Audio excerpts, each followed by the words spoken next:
చావు దగ్గర దాకా వెళ్ళి సో అంటే ఇక ఆల్మోస్ట్ అయిపోయింది అన్న సిచ్యువేషన్లా రియల్గా మీ వీడియో చూస్తే చాలా బాగా చేసింది నాకు. ఆ యాక్సిడెంట్ అబ్బో మరి బీభత్సమైన యాక్సిడెంట్, కోమాలోకి వెళ్ళారు, సో గతాన్ని మర్చిపోయారు. సో అనుకున్నారా మళ్ళీ మీ లైఫ్లో తిరిగి ఇలా ఇండస్ట్రీకి వస్తుంది? అందుకే స్టార్టింగ్ నా ఇంటర్వ్యూలో చెప్పిన ద రౌడీ ఈజ్ బ్యాక్ అని, ద డెవిల్ ఈజ్ బ్యాక్ అని చెప్పి.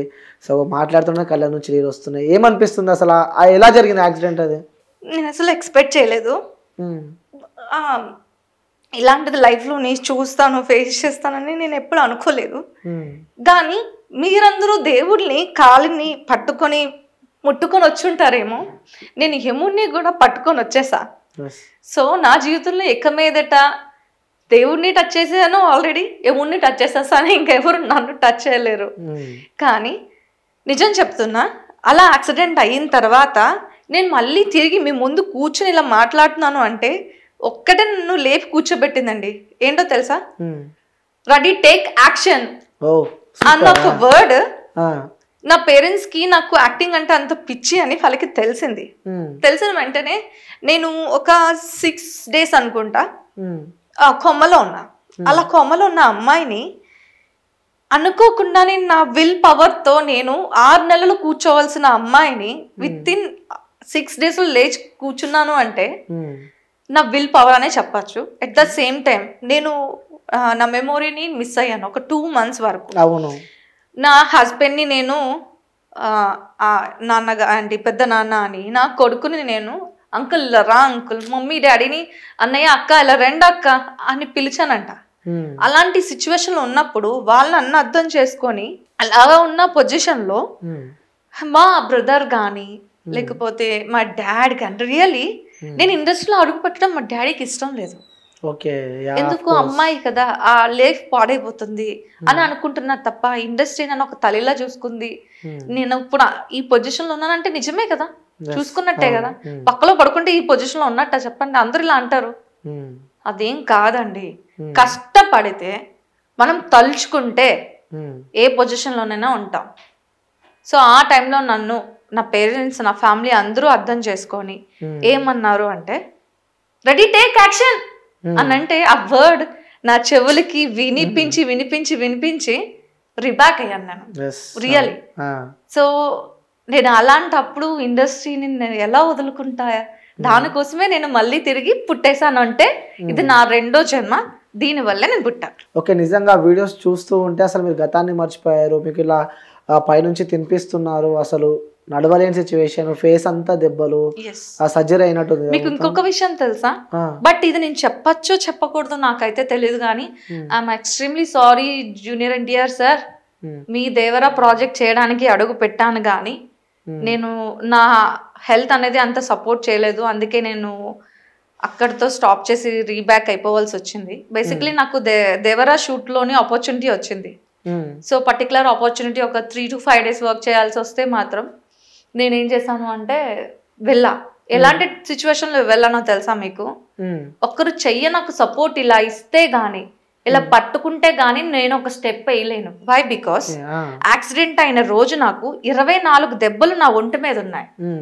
ఒకటి ఇక్కడ తగిలింది, ఇక్కడ తగలడంతో బ్రెయిన్ మొత్తం పోయింది. రెండోది ఈ లిప్ ఇలా 2 ఓపెన్ అయిపోయాయి, దాన్ని జాయిన్ చేశారు. ఇంకా ఇక్కడ స్టిచెస్, ఇవన్నీ పక్కన పెడితే ఇక్కడ ఇక్కడ ఈ ముడుకుల దగ్గర అయితే పెద్ద పెద్ద దెబ్బకి నేను అనుకున్న ముడుకులు పోయింటాయి, 2 కాళ్ళు పోయింటాయేమో అనుకున్నా.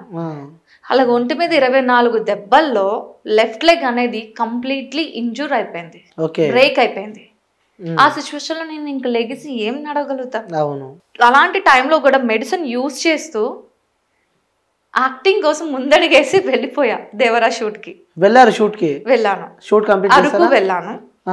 సో కానీ ఫస్టే నా ఒక మెంటల్ ప్రాబ్లం ఏంటి, నా సిచ్యువేషన్ ఏంటి, నేను ఏ రకంగా ఉన్నాను అనేది వాళ్ళకి చెప్పినప్పుడు వాళ్ళు ఏమన్నారు అంటే ఏం పర్లేదండి రండి మేము చూసుకుంటాం అన్నారు. కానీ దేవరా షూట్ వాళ్ళు కాదు, హూ విల్ కేర్ మమ్మల్ని ఎవరైతే ట్రీట్ చేస్తున్నారో వాళ్ళన్నమాట. కానీ దేవరా షూట్ వాళ్ళైతే కాదు. They are very good, perfect. కానీ కోఆర్డినేటర్స్ ఉంటారు కదా, అందులో ఒక చిత్తనా కొడుకులు కొంతమంది ఉంటారు, పేరుకే కోఆర్డినేటర్స్ అని ట్యాగ్ లైన్లు తగిలించి ఉంటారు కదా, దీనికి పనికిరారు కొందరు కోఆర్డినేటర్లు. కొందరు, అందరూ కాదండి, చాలా మంది మంచి వాళ్ళు ఉంటారు, డెడికేషన్ తో వర్క్ చేసిన వాళ్ళు కూడా ఉంటారు. అలాంటి కోఆర్డినేటర్స్ పట్టించుకుంటానని చెప్పి అక్కడ తీసుకువెళ్ళి ఫుల్ 1 డే అంతా కూడా దేవరా షూట్ నేను కమిట్ అయ్యాను, సీన్స్ కూడా కమిట్ అయిపోయాను, చేశాను దేవరా మూవీ. నాకు ఇంకా ఫైనల్ గా ఈవినింగ్ ఏం చెప్పారు అంటే, పేకప్ అయిపోయిన తర్వాత ఇదే కాస్ట్యూమ్ ఇదే ఆర్నమెంట్స్ మీరు రేపు మీరు జస్ట్ మీ రూమ్ నుంచి వేసుకొచ్చేయండి మేడం అన్నారు. అంటే సీన్ కమిట్ అయినట్టే కదా. కానీ ఆఫ్టర్ 6 మా కోఆర్డినేటర్స్ ప్రాపర్ గా మమ్మల్ని రిసీవ్ చేసుకోకపోవడం వల్ల వాట్ ఈస్ మై సిచ్యువేషన్, ఒక హ్యాండ్ ఇస్తే గానీ నడవలేని సిచ్యువేషన్ లో నాకు ప్రాపర్ గా రూమ్ ఇవ్వకపోవడంతో 2 hours 3 hours నించొని ఉండిపోవడంతో నా 2 కాళ్ళు ఇంతింత వాచిపోయాయి. ఇంతింత వాచిపోతే నేను తట్టుకోలేకపోయాను, ఇంకా నాకు పేషెన్స్ లెవెల్స్ లేదు. నేను ఇంకా దేవరాకి గుడ్ బై చెప్పేసి రావాల్సి వచ్చింది. కోఆర్డినేటర్ల వల్ల దేవరా మూవీకి వెళ్ళకుండా బ్యాక్ వచ్చారు. మళ్ళీ సీన్ ఎవరు కంటిన్యూ చేశారు? మళ్ళీ తెలియదు ఆ సీన్ ఉంచుతారా లేకపోతే ఇంకెవరైనా కంటిన్యూ చేసి ఉంటారా. I don't ask why, because I don't have, నాకు ఇంకా హోప్ లేదు, నేను మాట్లాడలేను అలాగని చేయలేను, ఎందుకంటే కాళ్ళు 2 వాచిపోయాయి. ఒక సపోర్ట్ లేనిదే నేను ఒక స్టెప్ వేయలేను. అలాంటి సిచ్యువేషన్ లో కూడా హ్యాండ్స్ అప్ చెప్పాలి మేడం. మీరు అలాంటి సిచ్యువేషన్ ఉన్నా కూడా యాక్టింగ్ చేశారు అంటే, ఆ కోమలో ఉన్నా కూడా యాక్టింగ్కి సంబంధించి ఆ వైబ్ ఈరోజు నన్ను ఇక్కడ తీసుకొచ్చి కూర్చోబెట్టింది. సో ఈ క్రెడిట్స్ అంతా ఇవ్వాలి, వాళ్ళ వల్ల నేను ఈ స్థాయిలో ఉన్నాను అన్న పర్సన్స్ మీ లైఫ్లో ఎవరైనా ఉన్నారు? నా హస్బెండ్ అండ్ నా మదర్ అండి. సూపర్. వీళ్ళిద్దరే. ఏం లేదు, మాట్లాడిన ప్రతిసారి బోల్డ్ క్యారెక్టర్స్ అది ఇది మీరు వీటిలో తప్ప ఇంకెందులో కనిపించట్లేదు అంటున్నారు కదా. ఒక హస్బెండ్ కానీ ఒక మదర్ కానీ అలాంటి క్యారెక్టర్స్ చేయడానికి ఒప్పుకుంటారా? సో అదే అడుగుదాం అనుకున్నా. ఇలాంటి బోల్డ్ క్యారెక్టర్స్ చేసినప్పుడు మనం ఓకే ఫైన్, మనం పక్కన పెడితే మన చుట్టుపక్కన వాళ్ళు కానీ, సో మన రిలేటివ్స్ కానీ, మన నైబర్స్ కానీ వాళ్ళు అంటూ ఉంటే, అంటే మీ దగ్గర మీ హస్బెండ్ దగ్గరికి వెళ్ళినప్పుడు కూడా, మీ అమ్మ దగ్గరికి వెళ్ళి కూడా ఏంటి మీ కూతురు ఇలా చేస్తుంది, ఏంటి మీ వైఫ్ ఇలా చేస్తుంది అన్న సందర్భాలలో ఎప్పుడైనా మీకు ఇబ్బంది ఏర్పడ్డదా మీకు మీ హస్బెండ్? ఎవరు ఇలాగా నా వరకు వచ్చి మాట్లాడలేదండి.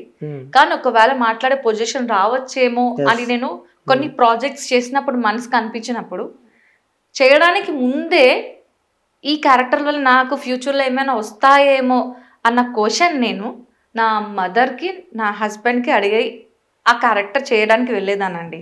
వితౌట్ వాళ్ళు ఏ పర్మిషన్ ఇవ్వకుండా, కనీసం నేను ఏది ముట్టుకునేదాన్ని కూడా కాదు.